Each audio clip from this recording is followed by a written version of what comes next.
पोंक्षे हे देखील या कार्यक्रमाला उपस्थित राहणार आहेत।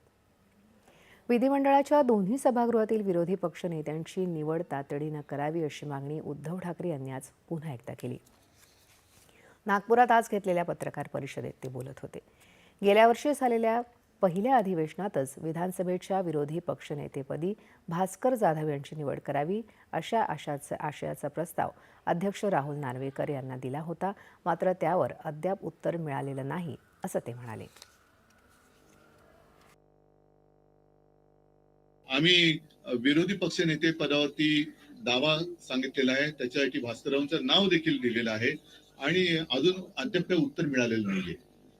त्याच्याबद्दल तो खरंच नियम आहे की नाही हे सुद्धा कागदावरती कळू शकेल, पण नियम असला काय आणि नसला काय, जर नियम असला तरी आणि नसला तरी उपमुख्यमंत्री पद हे संविधानिक नसलेलं पद हे एक नव्हे तर दोन दोन जे सरकार निर्माण करू शकतं ते विरोधी पक्षनेते पद द्यायला घाबरते का, हा एक मोठा विषय।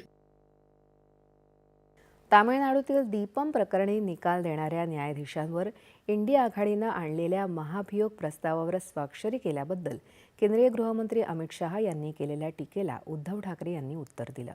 संबंधित न्यायाधीशांवर विविध आरोप असल्यामुळे महाभियोगाच्या प्रस्तावावर स्वाक्षरी केल्याचं उद्धव ठाकरे म्हणाले। अतिवृष्टीग्रस्त शेतकऱ्यांसाठी